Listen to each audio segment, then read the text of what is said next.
जे मैं आसे पासे हो जावां हर थां लभदी ए मैनू सारी दुनिया तो चंगी मेरी मां लगदी ए।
ਤੇ ਮਾਤਾ ਨੇ ਦੁੱਖ ਵੀ ਬੜੇ ਵੇਖੇ ਐ ਸਾਡੇ ਵੱਡੇ ਹੋਣ ਤੋਂ ਪਹਿਲਾਂ। ਤੇ ਦੱਸਦਾ ਮੈਂ ਜਦੋਂ ਮਾਤਾ ਨੇ ਸਕੂਲ ਛੱਡਣ ਤੋਂ ਬਾਅਦ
ਉਦੋਂ 5th ਕਲਾਸ 'ਚ ਹੋਇਆ ਸੀ ਤੇ ਵੱਡਾ ਵੀਰਾ ਮੇਰੇ ਤੋਂ 5 ਸਾਲ ਅੱਗੇ ਸੀਗਾ।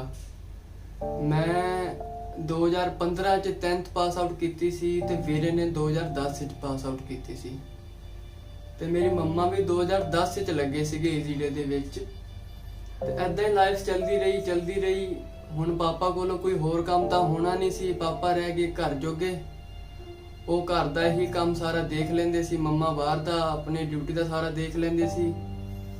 ਤੇ ਉਸ ਤਰ੍ਹਾਂ ਹੀ ਮੰਮਾ ਸ਼ਾਮ ਨੂੰ ਘਰੇ 5 ਵਜੇ ਆਉਂਦੇ ਸੀ, ਸਾਰਿਆਂ ਨੂੰ ਰਾਤ ਨੂੰ ਖਾਣਾ ਬਣਾ ਕੇ ਦੇਣਾ, ਸਾਰਿਆਂ ਦੀ ਚੁਆਇਸ ਪੁੱਛ ਕੇ ਜੋ ਵੀ ਉਹਨਾਂ ਕੋਲੋਂ ਹੁੰਦਾ ਸੀ, ਜਿੰਨਾ ਵੀ ਹੁੰਦਾ ਸੀ ਉਹ ਕਰਦੇ ਸੀ।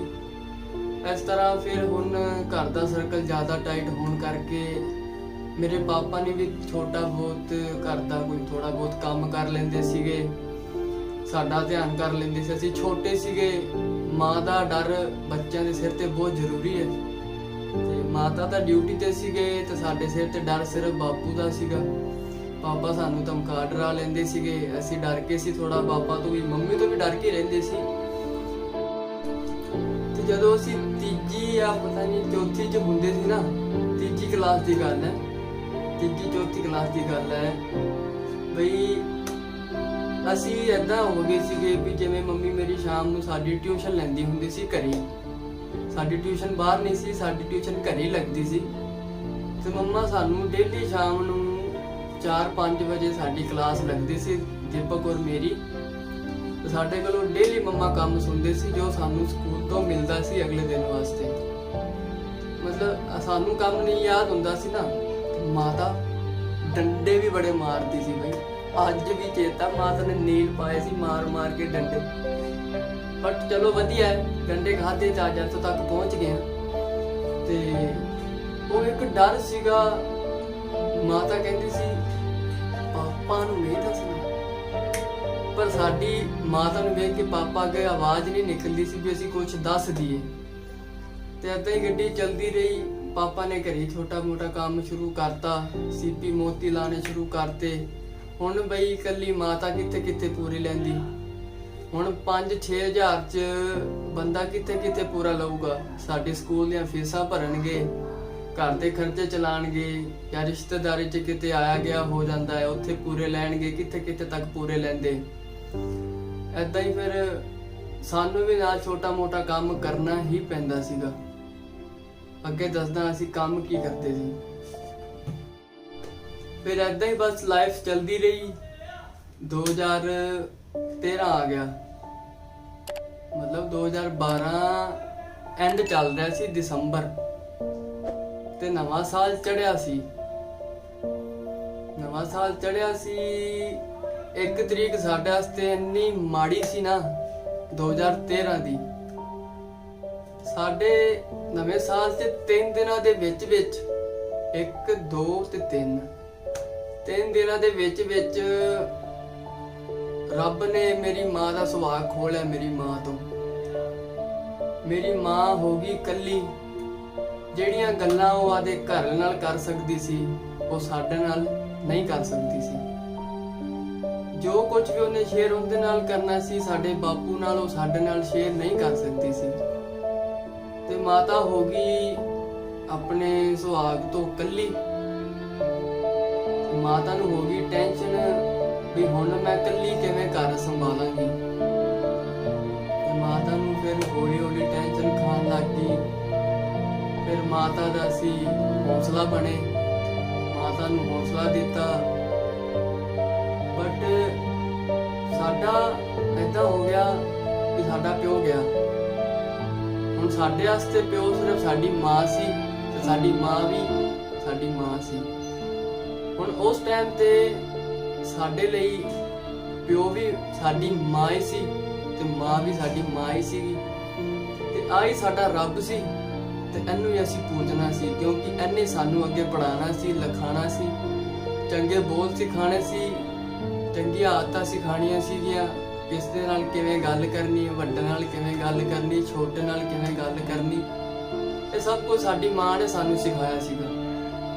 ਪਰ ਅਸੀਂ ਹੁਣ ਜੇ ਬਾਪੂ ਹੁੰਦਾ ਤਾਂ ਬਾਪੂ ਸਮਝਾਉਂਦਾ, ਪਰ ਬਾਪੂ ਤਾਂ ਸਾਡਾ ਰਿਹਾ ਨਹੀਂ ਤੇ ਰਹਿ ਗਿਆ ਸਾਡੀ ਮਾਂ ਹੁਣ ਜਿਹੜਾ ਕੁਝ ਬਾਪੂ ਨੇ ਸਮਝਾਉਣਾ ਸੀ ਉਹ ਸਾਨੂੰ ਸਮਝਾਇਆ ਸਾਡੀ ਮਾਂ ਨੇ। ਬਸ ਏਦਾਂ ਹੀ ਸਾਨੂੰ ਮਾਂ ਸਮਝਾਉਂਦੀ ਰਹੀ ਵੀ ਲਾਈਫ ਵਿੱਚ ਕੋਈ ਏਦਾਂ ਦਾ ਕੰਮ ਨਾ ਕਰਿਓ ਜਿਹਦੇ ਨਾਲ ਤੁਹਾਡੇ ਪਾਪਾ ਦੀ ਬੇਇੱਜ਼ਤੀ ਹੋਵੇ ਜਾਂ ਉਹਨਾਂ ਦੇ ਨਾਮ ਤੇ ਕੋਈ ਇਸ਼ੂ ਬਣੇ, ਤੇ ਆਪਦਾ ਸੇਫ ਰਹੋ, ਆਪਦਾ ਸੇਫ ਚੱਲਿਓ, ਕੋਈ ਨਸ਼ਾ ਕੋਈ ਵੈਲ ਆਪਦੇ ਸਰੀਰ ਨੂੰ ਨਾ ਲਾਇਓ। ਮੈਂ ਤੁਹਾਡੀ ਰਾਖੀ ਨਹੀਂ ਕਰ ਸਕਦੀ, ਤੁਸੀਂ ਆਪਦੀ ਰਾਖੀ ਆਪ ਕਰਨੀ ਹੈ, ਮੈਂ ਤੁਹਾਡੇ ਪਿੱਛੇ ਨਹੀਂ ਜਾ ਸਕਦੀ। ਮੈਂ ਘਰ ਚਲਾਣਾ, ਮੈਂ ਡਿਊਟੀ ਤੇ ਜਾਣਾ, ਮੈਂ ਤੁਹਾਡੇ ਪਿੱਛੇ ਨਹੀਂ ਭੱਜ ਸਕਦੀ। ਸੋ ਤੁਸੀਂ ਆਪਦੀ ਕੇਅਰ ਆਪ ਕਰਨੀ ਹੈ, ਤੁਸੀਂ ਆਪਦੇ ਆਪ ਨੂੰ ਆਪ ਸੰਭਾਲਣਾ ਹੈ ਵੀ ਅਸੀਂ ਸਾਡੀ ਘਰ ਦੀ ਕੰਡੀਸ਼ਨ ਕੀ ਹੈ ਤੇ ਅਸੀਂ ਘਰ 'ਚ ਕਿਵੇਂ ਰਹਿਣਾ ਹੈ, ਕਿਵੇਂ ਅਸੀਂ ਮਾਂ ਨੂੰ ਸੰਭਾਲਣਾ ਹੈ, ਕਿਵੇਂ ਕੀ ਕਰਨਾ ਹੈ। ਆਹ ਗੱਲਾਂ ਸਾਡੀ ਮਾਂ ਨੇ ਸਾਨੂੰ ਸਮਝਾਈਆਂ ਤੇ ਅਸੀਂ ਉਹ ਗੱਲਾਂ ਨੂੰ ਪੂਰੇ ਧਿਆਨ ਨਾਲ ਸਮਝਿਆ, ਦਿਮਾਗ ਵਿੱਚ ਪਾਇਆ। ਮੇਰੇ ਵੱਡੇ ਵੀਰੇ ਨੇ ਸਾਨੂੰ ਵਾਧੂ ਸਮਝਾਇਆ, ਪਰ ਉਦੋਂ ਵੱਡਾ ਵੀਰਾ ਵੀ ਇੰਨਾ ਮਤਲਬ ਵੱਡਾ ਨਹੀਂ ਸੀ, ਬਟ ਚਲੋ ਫਿਰ ਵੀ ਵੀਰੇ ਨੂੰ ਸਮਝ ਸੀਗੀ ਕਿ ਸਾਨੂੰ ਵੀ ਸਮਝਾਉਂਦਾ ਸੀ, ਜਿੰਨਾ ਵੀ ਉਹਨੂੰ ਸਮਝ ਸੀ ਉਨਾ ਹੀ ਸਾਨੂੰ ਸਮਝਾ ਦਿੰਦਾ ਸੀਗਾ। ਤੇ ਐਦਾਂ ਹੀ ਮੰਮੀ ਦੀ ਜੋਬ ਚੱਲਦੀ ਰਹੀ ਤੇ ਮੰਮੀ ਨੇ ਔਖੇ ਸੌਖੇ ਹੋ ਕੇ ਸਾਨੂੰ 9th ਤੱਕ ਮਤਲਬ ਮੈਨੂੰ 9th ਤੱਕ ਮੈਂ ਸੀ ਤੇ ਛੋਟਾ ਮੇਰਾ 8th 'ਚ ਸੀਗਾ। ਤੇ ਜਦੋਂ ਮੇਰੇ ਪਾਪਾ ਦੀ ਡੈਥ ਹੋਈ ਸੀ ਨਾ ਉਦੋਂ ਮੈਂ 8th ਕਲਾਸ 'ਚ ਸੀਗਾ, 8th ਕਲਾਸ 2013 'ਚ, ਹਾਂ 8th ਕਲਾਸ 'ਚ ਸੀਗਾ ਮੈਂ। ਅੱਗੇ ਦੱਸਦਾ ਫਿਰ ਕੀ ਹੋਇਆ ਸੀਗਾ।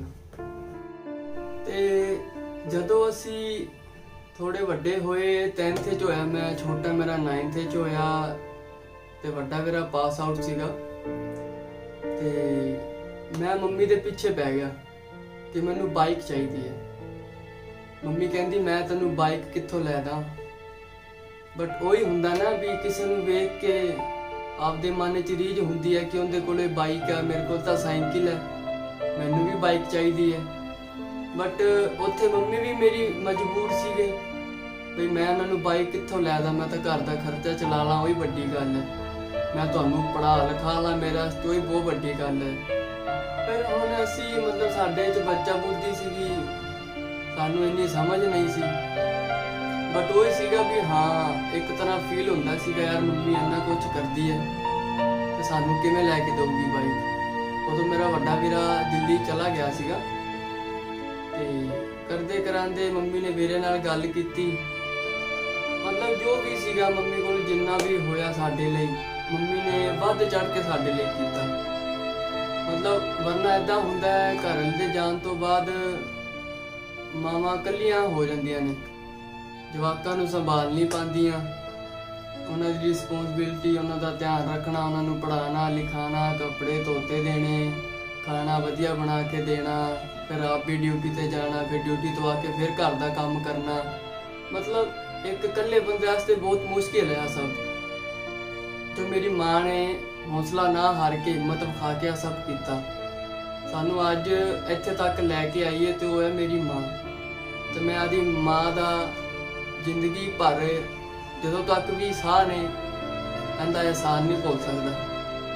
ਰੱਬ ਸੁੱਖ ਰੱਖੇ ਅਗਲੀ ਵਾਰੀ ਵੀ ਜਦੋਂ ਮੈਂ ਜਨਮ ਲਵਾਂ ਨਾ ਤੇ ਐਸੇ ਮਾਂ ਦੀ ਕੋਖੀ ਤੋਂ ਲਵਾਂ ਤੇ ਇਹਦੇ ਹੀ ਘਰੇ ਜਨਮ ਲਵਾਂ। ਤੇ ਉਸ ਤੋਂ ਬਾਅਦ 10th ਸਾਡੀ ਕਲੀਅਰ ਹੋਈ ਤੇ ਮਾਤਾ ਨੇ ਸਾਨੂੰ ਫੀਸ ਵੀ ਦਿੱਤੀ, ਟਿਊਸ਼ਨ ਦੀ ਫੀਸ ਵੀ ਦਿੱਤੀ। ਸਾਨੂੰ ਕੋਈ ਸੂਟ ਚਾਹੀਦਾ ਹੁੰਦਾ ਸੀ, ਮਾਤਾ ਫਿਰ ਵੀ ਪੈਸੇ ਦਿੰਦੀ ਸੀ ਵੀ ਚੱਲ ਤੂੰ ਸੂਟ ਲੈ ਲੈ, ਤੂੰ ਆਹ ਲੈ ਲੈ, ਤੂੰ ਉਹ ਲੈ ਲੈ। ਮਾਤਾ ਨੂੰ ਕਹਿੰਦੇ ਸੀ ਸਾਡੀ ਬਾਈਕ 'ਚ ਤੇਲ ਨਹੀਂ ਹੈਗਾ, ਮਾਤਾ ਤੇਲ ਜੋਗੇ ਵੀ ਪੈਸੇ ਦਿੰਦੀ ਸੀ। ਬਟ ਕਿਵੇਂ ਦਿੰਦੀ ਸੀ ਇਹ ਮੇਰੀ ਮੰਮੀ ਨੂੰ ਪਤਾ ਹੈ, ਕਿਉਂਕਿ ਉਹਨੇ ਕਿਵੇਂ ਘਰ ਚਲਾਉਣਾ ਸੀ ਉਹ ਸਿਰਫ ਮੇਰੀ ਮੰਮੀ ਨੂੰ ਪਤਾ ਸੀ। ਸਾਨੂੰ ਸਿਰਫ ਇੰਨਾ ਸੀ ਵੀ ਅਸੀਂ ਆਪ ਪੈਸੇ ਮੰਗੇ ਨੇ, ਸਾਨੂੰ ਇੰਨੇ ਪੈਸੇ ਦੇ ਦਿਓ, ਭਾਵੇਂ ਉਹ ਸਾਡੇ ਸਕੂਲ ਦੀ ਫੀਸ ਸੀ ਜਾਂ ਸਾਡੇ ਉਹ ਕੱਪੜਿਆਂ ਦੇ ਪੈਸੇ ਸੀ ਜਾਂ ਸਾਡੇ ਉਹ ਖਰਚਣ ਦੇ ਪੈਸੇ ਸੀ ਜਾਂ ਸਾਡੇ ਉਹ ਬਾਈਕ 'ਤੇ ਤੇਲ ਪੈਣ ਦੇ ਪੈਸੇ ਸੀ। ਬਟ ਸਾਡੀ ਕਦੇ ਇੰਨੀ ਵੱਡੀ ਖੁਆਇਸ਼ ਰਹੀ ਨਹੀਂ ਵੀ ਅਸੀਂ ਆਹ ਕੱਪੜੇ ਲੈਣੇ ਨੇ, ਉਹ ਇੱਦਾਂ ਦੇ ਕੱਪੜੇ ਪਾਉਂਦੇ, ਅਸੀਂ ਵੀ ਇੱਦਾਂ ਦੇ ਕੱਪੜੇ ਪਾਣੇ ਨੇ। ਬਟ ਇੱਕ ਹੁੰਦਾ ਨਾ ਵੀ ਸ਼ੌਂਕ ਦੱਬੇ ਜਾਂਦੇ ਨੇ, ਬਸ ਉਹੀ ਸੀਨ ਹੋਇਆ ਸੀ ਸਾਡੇ ਨਾਲ ਕਿ ਸਾਡੇ ਸ਼ੌਂਕ ਦੱਬੇ ਗਏ ਸੀਗੇ। ਤੇ ਸ਼ੌਂਕ ਪੂਰੇ ਕਰਨ ਵਾਸਤੇ ਸਾਨੂੰ ਕੁਝ ਕਰਨਾ ਪੈਣਾ ਸੀ। ਚਲੋ ਜਿੰਨਾ ਵੀ ਅਸੀਂ ਪੜ੍ਹੇ ਲਿਖੇ, ਜਿੰਨਾ ਕੋਈ ਮੇਰੀ ਮਾਂ ਸਾਨੂੰ ਪੜ੍ਹਾ ਪਾਈ, ਜਿੰਨਾ ਕੋ ਸਾਡਾ ਪੜ੍ਹਨ ਵਿੱਚ ਧਿਆਨ ਸੀ ਜਾਂ ਜਿਵੇਂ ਵੀ ਸੀਗਾ, ਵੀ ਹੁਣ ਘਰ ਦੇ ਹਾਲਾਤ ਉਦਾਂ ਸੀਗੇ, ਘਰ ਵੀ ਕੱਚਾ, ਉਹਨੂੰ ਬਣਾਉਣਾ ਵੀ ਸੀ, ਫਿਰ ਉਧਰੋਂ ਘਰੇ ਪੈਸੇ ਵੀ ਚਾਹੀਦੇ ਸੀ। ਹੁਣ ਮਾਤਾ ਨੇ ਘਰ ਦਾ ਰਾਸ਼ਨ ਲਿਆਵੇ, ਗੈਸ ਭਰਾਵੇ, ਰਿਸ਼ਤੇਦਾਰੀ ਚ ਕਰਾਵੇ।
ਪੜ੍ਹਾ ਲਿਖਾ ਦਿੰਦੀਆਂ, ਤੇ ਪੜ੍ਹਾ ਲਿਖਾਉਣ ਤੋਂ ਬਾਅਦ ਜਦੋਂ ਆਪਾਂ ਨੌਕਰੀ ਲੱਗ ਜਾਂਦੇ ਆ ਤੇ ਆਪਣੇ ਕੋਲੋਂ ਇੱਕ ਮਾਂ ਨਹੀਂ ਸਾਂਭੀ ਜਾਂਦੀ, ਜਿੰਨੇ ਪਤਾ ਨਹੀਂ ਕਿੰਨੇ ਦੁੱਖ ਕੱਟ ਕੇ ਆਪਾਂ ਨੂੰ ਪੜ੍ਹਾਇਆ ਹੈ, ਆਪਾਂ ਨੂੰ ਪਾਲਿਆ ਹੈ, ਆਪਾਂ ਨੂੰ ਖਰਚਾ ਦਿੱਤਾ ਹੈ, ਸਭ ਕੁਝ ਆਪਣੀਆਂ ਖੁਆਇਸ਼ਾਂ ਮਾਂ ਨੇ ਪੂਰੀਆਂ ਕੀਤੀਆਂ, ਤੇ ਅਖੀਰ ਤੇ ਜਾ ਕੇ ਆਪਣੇ ਕੋਲੋਂ ਮਾਂ ਨਹੀਂ ਸਾਂਭੀ ਜਾਂਦੀ, ਜਿੰਨੇ ਤੁਹਾਨੂੰ ਸਾਰੀ ਉਮਰ ਪਾਲਿਆ ਪੋਸਿਆ, ਸਭ ਕੁਝ ਕੀਤਾ ਤੁਹਾਡੇ ਲਈ। ਉਹਨੇ ਨੌਕਰੀਆਂ ਕੀਤੀਆਂ, ਨਰਮੇ ਚੁੱਗੇ ਆ, ਕੁਝ ਵੀ ਕੀਤਾ। ਹਰੇਕ ਮਾਂ ਆਪਦੇ ਜਵਾਕ ਨੂੰ ਵਧੀਆ ਬਣਾਉਣਾ ਤੇ ਕੁਝ ਨਾ ਕੁਝ ਕਰਦੀ ਹੈ ਕਿ ਮੇਰਾ ਜਵਾਕ ਕਿਸੇ ਕਾਬਿਲ ਬਣ ਜਾਵੇ। ਜੋ ਦੁੱਖ ਮੈਂ ਵੇਖਿਆ, ਜੋ ਤਕਲੀਫਾਂ ਮੈਂ ਕੱਟੀਆਂ, ਮੇਰੇ ਜਵਾਕ ਨਾ ਕੱਟਣ ਅੱਗੇ। ਤੇ ਸਾਡੇ ਲਈ ਜੋ ਮੇਰੀ ਮੰਮਾ ਨੇ ਕੀਤਾ, ਉਹਦਾ ਲਈ ਮੈਂ ਲਾਈਫ ਟਾਈਮ ਜਦੋਂ ਤੱਕ ਵੀ ਅਹਿਸਾਨਮੰਦ ਰਵਾਂਗਾ, ਤੇ ਇਹ ਅਹਿਸਾਨ ਮੈਂ ਕਦੇ ਭੁੱਲਦਾ ਨਹੀਂ ਜੋ ਸਾਡੀ ਮਾਂ ਨੇ ਸਾਡੇ ਲਈ, ਸਾਡੇ ਸਿਰ ਤੇ ਕੀਤਾ। ਤੇ ਹੋਪ ਹੈ ਕਿ ਅਸੀਂ ਇੰਨੇ ਕਾਬਿਲ ਬਣਾਂਗੇ ਜਿੰਨਾ ਸਾਡੀ ਮਾਂ ਨੇ ਸਾਡੇ ਲਈ ਕੀਤਾ। ਉਹਨੇ ਦੁੱਖ ਕੱਟੇ ਸਾਡੇ ਲਈ, ਕੁਝ ਵੀ ਉਹਨੇ ਕੀਤਾ BTC, ਅਸੀਂ ਉਸ ਤੋਂ ਵੱਧ ਕੇ ਕਰ ਸਕੀਏ। ਬਟ ਪਾਪਾ ਦਾ ਦਰਜਾ ਤਾਂ ਅਸੀਂ ਨਹੀਂ ਦੇ ਸਕਦੇ, ਬਟ ਉਹਨੂੰ ਅਸੀਂ ਖੁਸ਼ੀ ਦੇ ਸਕਦੇ ਹਾਂ, ਉਹਦਾ ਅਸੀਂ ਸਹਾਰਾ ਬਣ ਸਕਦੇ ਹਾਂ। ਪਰ ਸਲੂਟ ਹੈ ਮੇਰੀ ਮਾਂ ਨੂੰ, ਜਿਨੇ ਸਾਡੇ ਪਾਪਾ ਦੇ ਜਾਣ ਤੋਂ ਬਾਅਦ ਵੀ ਸਾਨੂੰ ਸਾਂਭਿਆ, ਸਾਨੂੰ ਵਧੀਆ ਪਾਲਣ ਪੋਸ਼ਣ ਦਿੱਤਾ, ਵਧੀਆ ਸਕੂਲ 'ਚ ਪੜ੍ਹਾਇਆ। ਚਲੋ ਸਰਕਾਰੀ 'ਚ ਪੜ੍ਹਾਇਆ, ਬਟ ਪੜ੍ਹਾਇਆ ਤਾਂ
ਸਟਰਗਲ, ਮੇਰੀ ਮੰਮੀ ਦਾ ਦੁੱਖ ਸੁੱਖ, ਜੋ ਵੀ ਤੁਹਾਨੂੰ ਇਹਦੇ 'ਚ ਵਧੀਆ ਲੱਗਿਆ ਹੋਵੇ ਪਲੀਜ਼ ਕਮੈਂਟ ਕਰਕੇ ਜ਼ਰੂਰ ਦੱਸਿਓ। ਆਪਾਂ ਮਿਲਦੇ ਹਾਂ ਅਗਲੇ ਵਲੌਗ 'ਚ। ਤੇ ਜਿਨਨੇ ਸਾਡਾ ਚੈਨਲ ਸਬਸਕ੍ਰਾਈਬ ਨਹੀਂ ਕੀਤਾ ਉਹ ਚੈਨਲ ਨੂੰ ਸਬਸਕ੍ਰਾਈਬ ਕਰ ਲੈਣ। ਧੰਨਵਾਦ।